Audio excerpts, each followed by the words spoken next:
Elle était entre la mort et la vie. 3 opérations avec une semaine. Quelque chose de minime. Mais que le docteur n'a pas agi comme il fallait. Et pendant une semaine, elle était entre la vie et la mort. 1 mois et demi en rumination. 1 mois presque en rétablissement. Et quand je suis allé la voir, que je ne voulais pas la voir, je suis entré en rumination. Et que je l'ai vue, j'ai dit Seigneur. Et une force est venue vers moi. Et il m'a dit, impose les mains à ta compagne. Et je lui ai posé les mains. Mais je savais que derrière moi, il y avait l'église de Pézillac. Il y avait les églises, il y avait Laurent qui était là, qui me soutenait avec Paul. Et je bénis Dieu parce qu'elle se rétablit.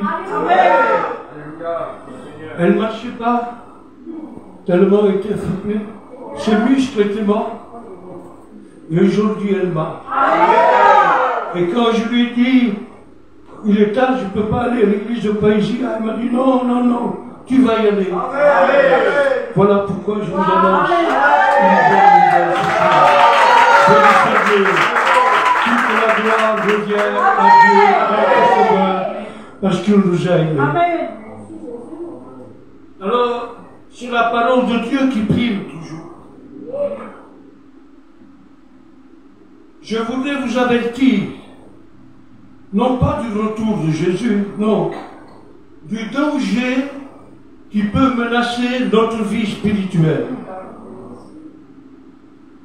Alors, ces dangers, c'est dans les épîtres qui nous opèrent. L'apôtre Paul nous dit ce soir, il nous avertit, et il nous dit, pouvez-vous vous asseoir à la table du Seigneur ou à la table du monde? C'est un avertissement.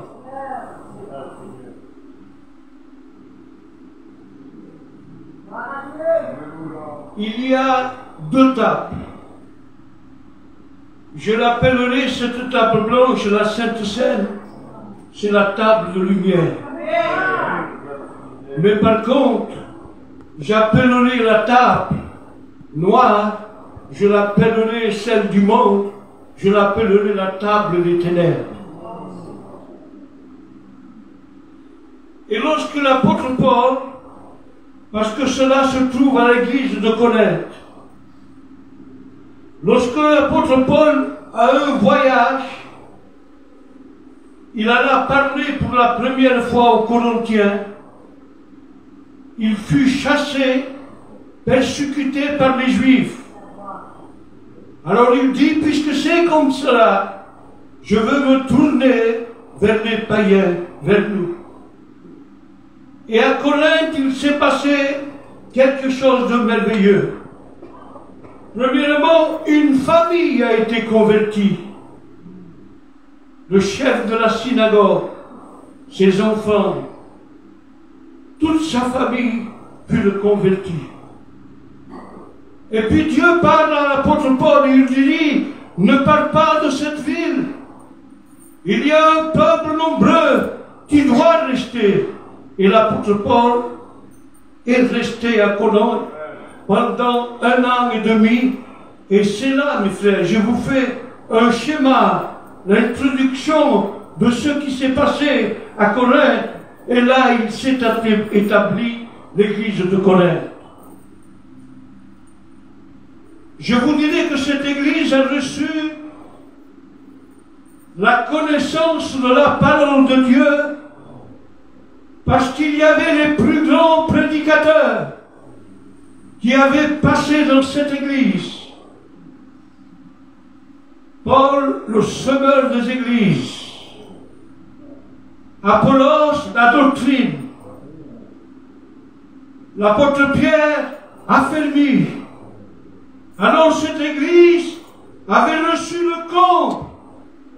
Et il dit, je me réjouis de ceux que vous connaissez la parole de Dieu. Et en plus, l'apôtre Paul dit, je me réjouis, église de Corinthe, parce qu'il vous manque aucun don. Ils avaient les 9 dons, parler en langue, prophétie, interprétation. Ils avaient les 9 dons. Et puis à un moment donné, l'apôtre Paul dit, j'ai appris à votre sujet par les gens de Chloé qu'il y a des divisions au milieu de vous. Et là, nous devons prendre garde, parce que je sais que vous êtes une église unie. Je vois ces frères ensemble. Je vois ces sœurs dans la prière. Je vois cette église qui forme un noyau puissant de prière et de communion et d'union. Et la Bible dit que les boucliers de Dieu sont tellement serrés que l'air ne peut pas passer. Et il met en conclusion, ce sont des frères, des sœurs qui demeurent ensemble dans l'union. Je bénis Dieu d'une telle union. Alléluia. Mais il avait pris par les gens du Chloé, soit une famille, qu'il y avait des disputes et des divisions.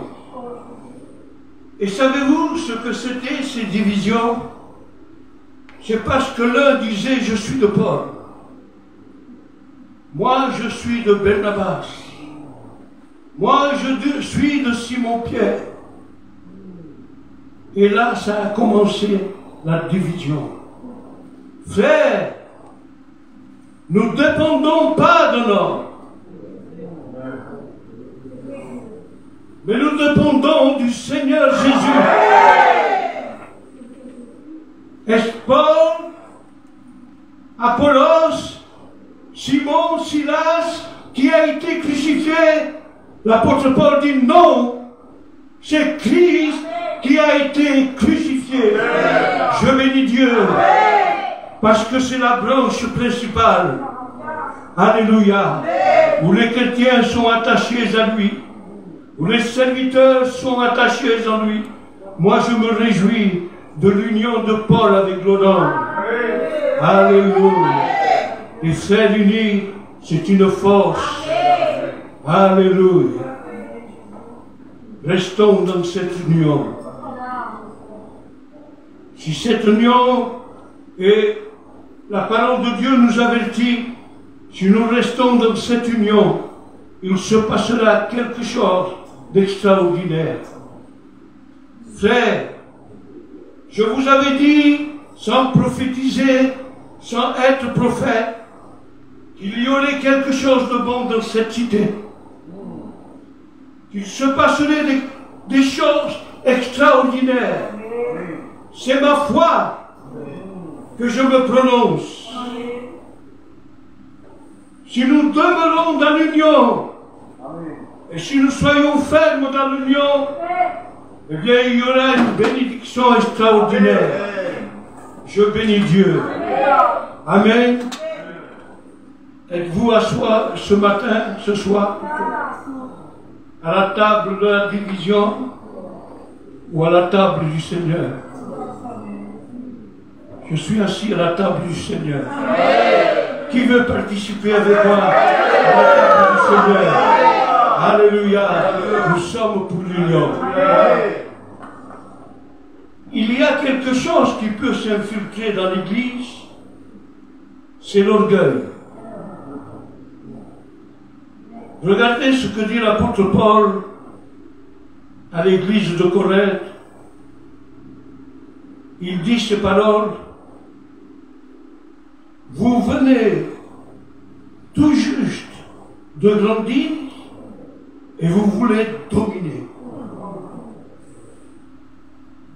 Ils avaient commencé par dominer les uns et les autres.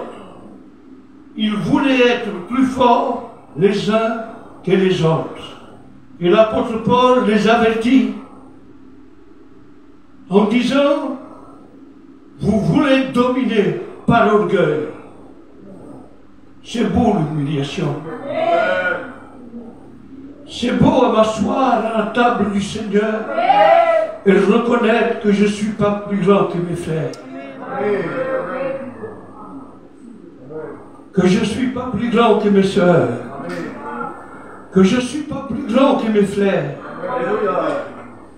Dites toujours que ce soit avec votre cœur, et c'est la vérité. Mon frère est plus grand que moi. Effacez-vous devant vos frères. N'existez pas devant vos frères.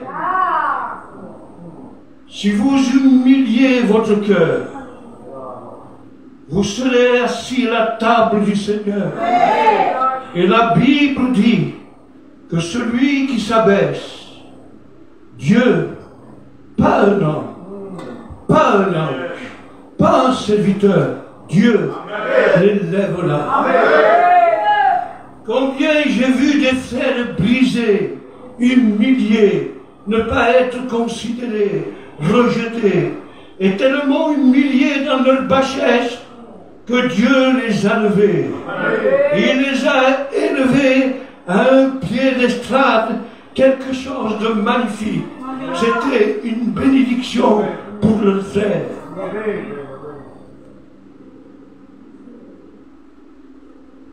Le fils de David, appelé Absalom, c'était un homme très beau, un jeune homme très beau, d'une stature très grande. Il avait des cheveux, alors la Bible laisse comprendre que ses cheveux traînaient jusqu'aux pieds. Il était d'une beauté parfaite. Et lorsqu'on lui coupait les cheveux, son poids était énorme. Il avait monté dans l'orgueil. Il avait convoité le trône de son père David. Et il avait dit, je veux prendre le trône de mon père. Et c'est par l'orgueil que son père a dû fuir. David a dû fuir avec son armée. Il monte à Gethsémani la tête baissée, déchaussé, et il marche en plein. Et son fils règne avec une armée, avec des chevaux, des chars.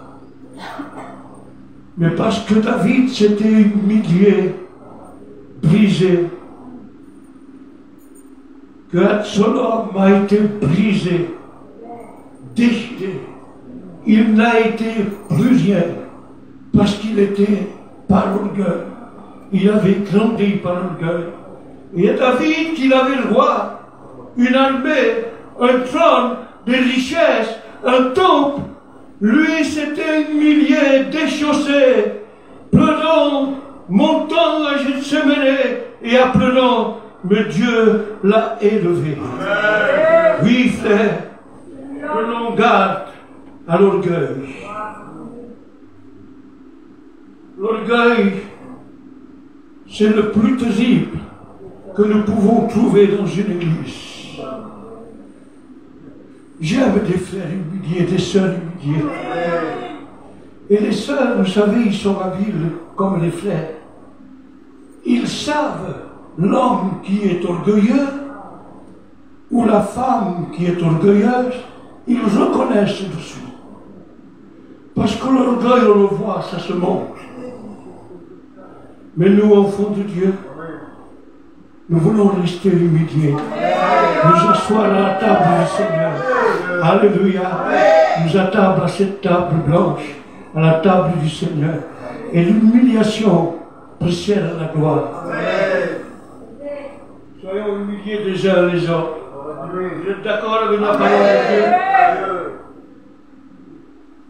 J'avais pas le temps d'arranger ma note.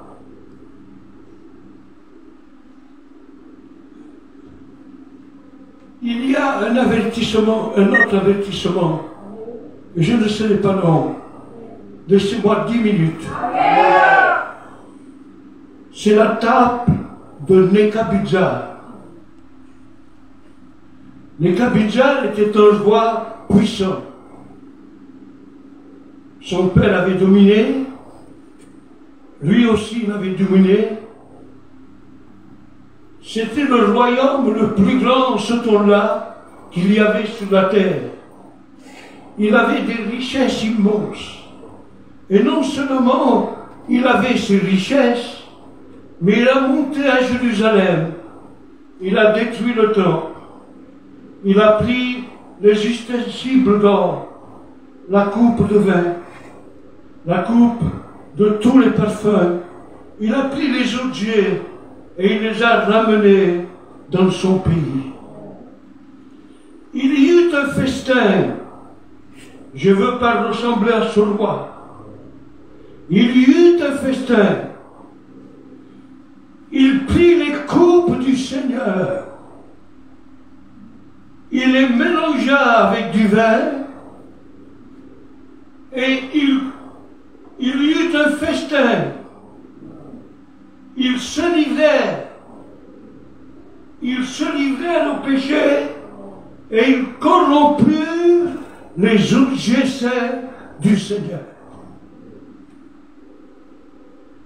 Je ne veux pas, comme dit l'apôtre Paul, je ne veux pas m'asseoir à la table du Seigneur et à la table du monde. Je ne veux pas mélanger la sainte table et je ne veux pas mélanger la table des ténèbres. Frères, nous demeurons à la table du Seigneur et nous ne voulons pas nous corrompre avec les festins, avec les fêtes. Je fais une simple remarque. Avant nos mariages, on pouvait y aller. C'était quelque chose de beau. Mais aujourd'hui, je parle pour Perpignan, excusez-moi, hein, je parle pour Perpignan. Aujourd'hui, on ne peut plus assister à un mariage. Le comble du péché est dans un mariage. Tout ce que vous cherchez, vous le trouverez. Pardonnez-moi, les aliments, l'alcool, la drogue. Alors ces festins, c'est la table du monde, c'est la table du ténèbre. Non, je ne veux pas m'asseoir. Je veux m'asseoir au festin de mes frères. Lorsque je participe à la Sainte Seine, c'est le repas du Seigneur. Alléluia. J'avais d'autres points. Je m'arrêterai ici. Pour que nous ayons part à la parole de Dieu. Je veux vous donner une image. Vous êtes d'accord? Vous savez, on ne fait pas de la mise en scène. Mais deux fois, le concept nous disait, si tu veux montrer à l'Église la réalité, parle avec des images. Et ce soir, c'est ce que je vais vous faire. Vous permettez une minute? Je m'excuse de ce que je veux faire. Je m'excuse, mes frères. Voilà ce qui se passe à la table sainte. Là où je participe au repas du Seigneur. Il dit chaque fois que vous mangez ce pain, que vous buvez cette coupe, vous annoncez la mort du Seigneur. Et ce soir, cette table nous annonce la mort du Seigneur. Alors cette table blanche, vous voyez le symbole de la croix. Elle est belle cette table. Est-ce que je peux mélanger dans cette table, est-ce que je peux mettre dans cette table le monde? Est-ce que je peux mettre le monde? Je ne peux pas mettre le monde. Bien sûr que nous sommes attirés par le monde, mais nous ne voulons pas goûter le monde. Alors, la table du Seigneur est tellement sainte que je prends cette note du monde et je lui dis, comme le Seigneur me dit, vous n'êtes pas du monde. Vous n'êtes pas du monde. Vous êtes de mon monde. Amen. cette langue et je la déchire. Je veux plus vivre. Je veux vivre dans la communion.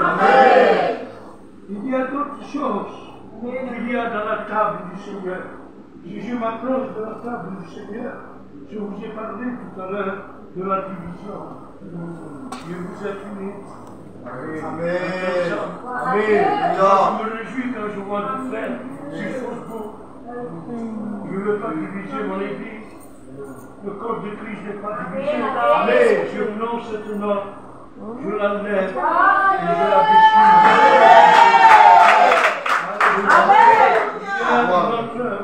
Notre vous rappelle, c'est l'orgueil. Je vous dis ce que je pouvais. Non, je veux rester humilié. Amen. Que je décide. Je le dis, mais il faut le faire. Amen. Et si on n'y arrive pas, la Bible dit une promesse. Ce qui est impossible est possible. Tout est possible.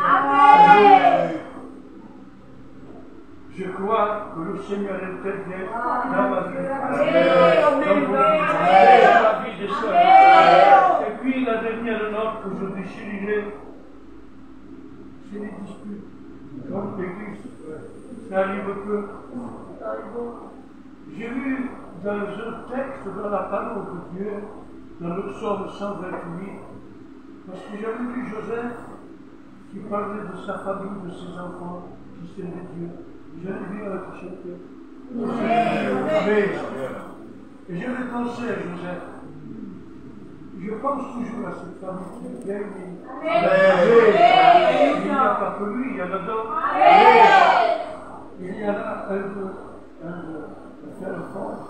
et j'aime bien une famille unie.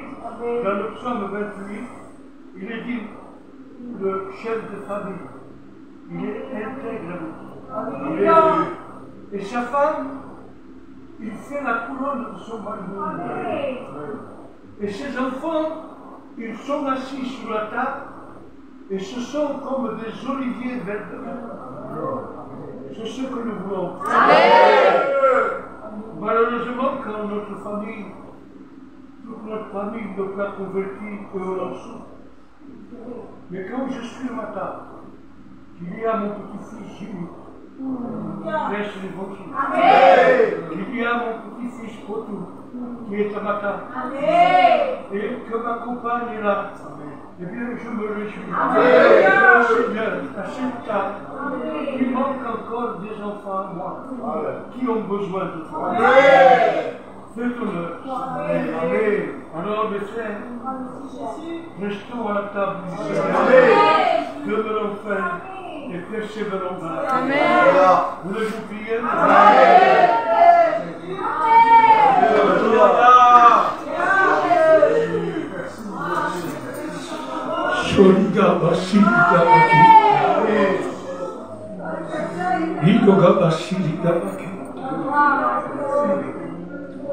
Merci pour l'Esprit consolateur qui nous conduit dans les choses simples, mais qui porte profit dans nos âmes.